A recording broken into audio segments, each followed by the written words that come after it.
युवा नेता जैकी जक्काल को छात्र संघ का नया नेता चुना गया। मंत्री प्रजापति ने उनका स्वागत किया। हवलदार जी साहब। ये जैकी जक्काल कौन है? साहब, इस शहर के सबसे बड़े हरामी धनपत जक्काल का छोटा भाई है। हाँ बेडू, 1760 हरामी मरे होंगे, तब ये एक जैकी पैदा हुआ। मैंने सुना है उसकी हर सुबह शुरू होती है शराब से और रात खत्म होती है किसी लड़की की जवानी लूटकर।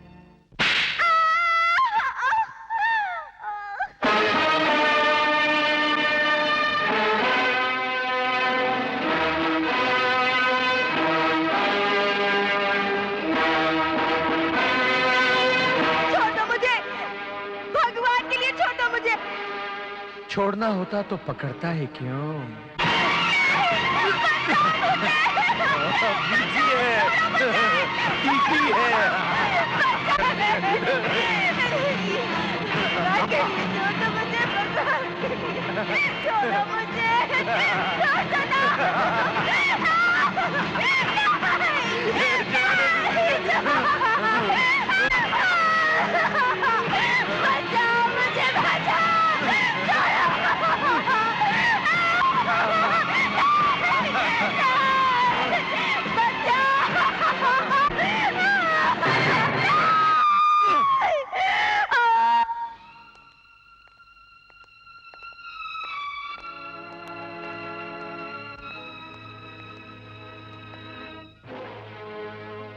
मैं तुम्हारा बयान लेने आया हूं। सिर्फ इतना बता दो कि वो दरिंदा कौन था।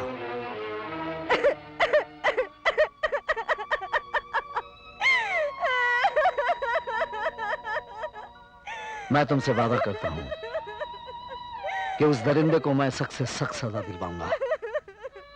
सिर्फ इतना बता दो कि कौन था वो।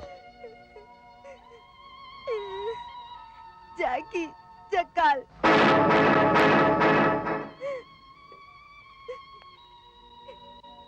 ये सब कैसे हुआ? यूं ही मैं रास्ते से जा रही थी कि अचानक उसने। नहीं, कविता, तुम गवाही नहीं दोगी। आप? मैं कविता की भाभी हूँ। इस लड़की के साथ इतना बड़ा हादसा हो गया और आप इसे चुप रहने को कह रही हैं। तो क्या करूं? भोंपू लेकर चिल्लाऊं? मेरी ननद की इज्जत लुट गई है, अखबार की सुर्खियों में छपाऊं इसकी कहानी? क्या करोगे तुम और तुम्हारी पुलिस? शहर में तो रोज बलात्कार होते हैं, कितनों को सजा दिला पाते हो तुम लोग? सवाल यह नहीं कि कितनों को सजा दे पाते हैं, सवाल यह है कि कितने हैं जो निडर होकर बयान दे पाते हैं। तो आपने फैसला कर लिया है कि आप इसे बयान नहीं देने देंगे। लगता है तुम्हारी कोई बहन नहीं है। अरे यहाँ कुंवारी लड़कियों से कोई विवाह नहीं करता तो इस कलंकड़ी लड़की को कौन अपनाएगा? साहब, गरीब की लड़की और कसाई की बकरी कटने के लिए पैदा होती है साहब। मुझ विधवा पर तरस खाइए। आपको पता नहीं हम किन किन मुसीबतों से गुजर रहे हैं साहब। मैं आपके आगे हाथ जोड़ती हूँ साहब, मुझे क्षमा करो साहब, मुझे क्षमा करो, मुझे क्षमा करो साहब।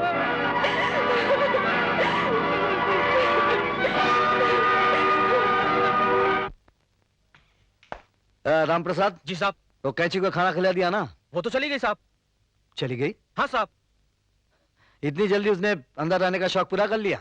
साहब, कह रही थी तुम्हारे साहब तो इधर उधर भागते रहते हैं, खाली कुर्सी को कब तक देखती रहूंगी।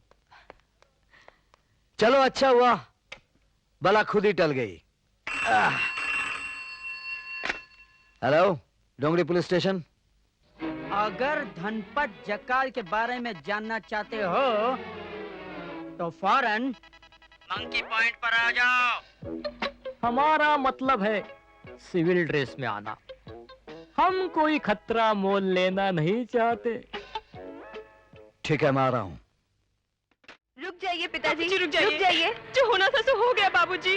आपको पता नहीं वो लोग कितने खतरनाक है बाबूजी। हाँ पिताजी, भाभी ठीक कह रही हैं। नहीं बेटी नहीं, एक पत्रकार हूं मैं, जिसका काम है अन्याय के खिलाफ आवाज को बुलंद करना। मेरा कसूर इतना ही था ना कि मैंने जक्काल के खिलाफ एक आर्टिकल लिखा और उसकी उसने मुझे इतनी बड़ी सजा दी कि मुझ पर झूठा इल्जाम लगाकर मुझे जेल भेज दिया गया। और मेरे बेटे को कत्ल करके तुम्हें विधवा कर दिया। इतना ही नहीं, उससे भी उन जालिमों को चैन नहीं मिला तो उसके भाई जैकी ने मेरी कविता की इज्जत लूट ली। बर्दाश्त के लिए एक हद होती है बहू। आज मैं इंस्पेक्टर सूरज को उनके जुल्मों की सारी सच्चाई सुना कर रहूंगा। बाबूजी रुक जाइए, मैं कहती हूँ रुक जाइए बाबूजी।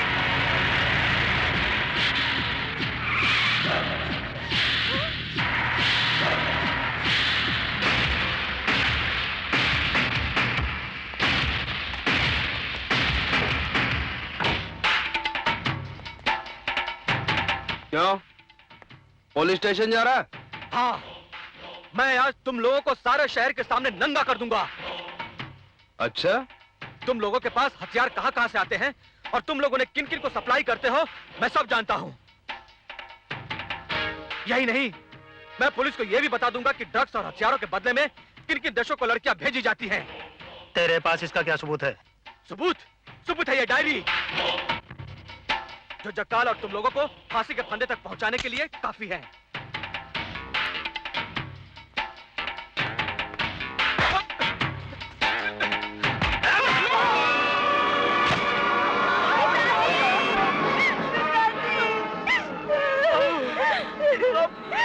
पिताजी,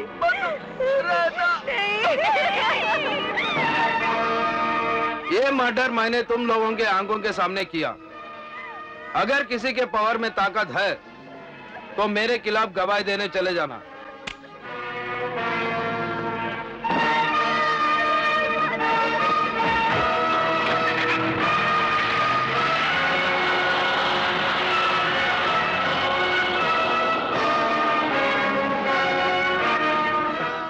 अब तो जागो भाभी, अब तो जागो। अरे कीड़ा भी कुचले जाने पर मरने से पहले काट लेता है। क्या हम उससे भी गए गुजरे हैं?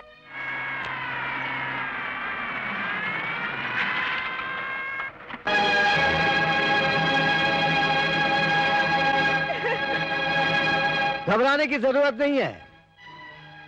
मैं तुम लोगों से यहां बयान लेने नहीं आया, क्योंकि मुझे मालूम है कि जक्काल के आतंक ने तुम्हारी आत्मा, तुम्हारा ज़मीर दोनों को कैद कर लिया है और तुम लोग उस कैद से आजाद नहीं होना चाहते हो।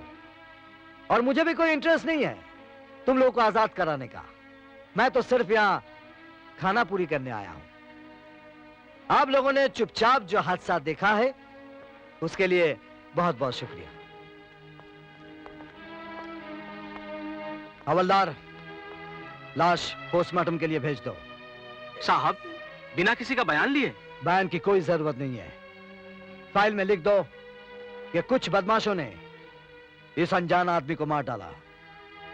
काफी खोजबीन के बाद इसका कोई रिश्तेदार नहीं मिला। लाश लावारिस है। नहीं, ये लाश लावारिस नहीं है। ये मेरे ससुर की लाश है। मैं गवाही दूंगी। मिलॉर्ड, वैसे तो मेरे क्लाइंट बाबू बांगड़ा को जमानत के दिन ही अदालत में गैर हाजिर रहने की इजाजत मिल गई थी, मगर मुकदमे की नजाकत को देखते हुए मैं अपने क्लाइंट बाबू बांगड़ा को अदालत में पेश करने की इजाजत चाहता हूं। इजाजत है।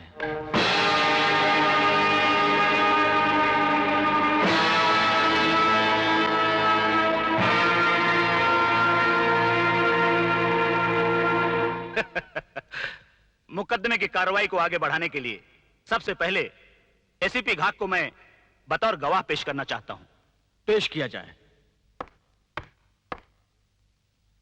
मिस्टर घाग, 20 मार्च की सुबह कौन सा हादसा हुआ था? 20 मार्च की सुबह मेरे इलाके में एक जबरदस्त एक्सीडेंट हुआ जिसमें मिस्टर बांगड़ा बुरी तरीके से जख्मी हुए थे।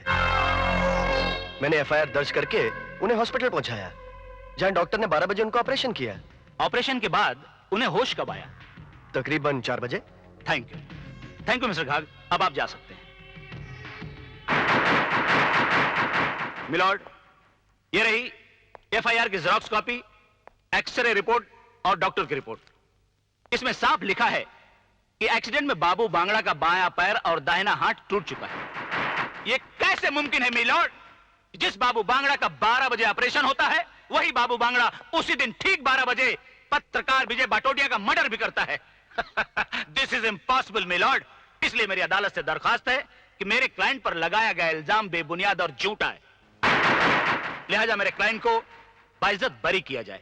नहीं जज साहब, ये झूठ है। बाबू बांगड़ा ने हमारी आंखों के सामने हमारे बाबूजी का खून किया है। जज साहब, इसे मत छोड़िए, इसे सजा जरूर दीजिए जज साहब, इसे सजा जरूर दीजिए, इसे सजा जरूर दीजिए। मिस्टर सूरज, आपको इस बारे में कुछ कहना है?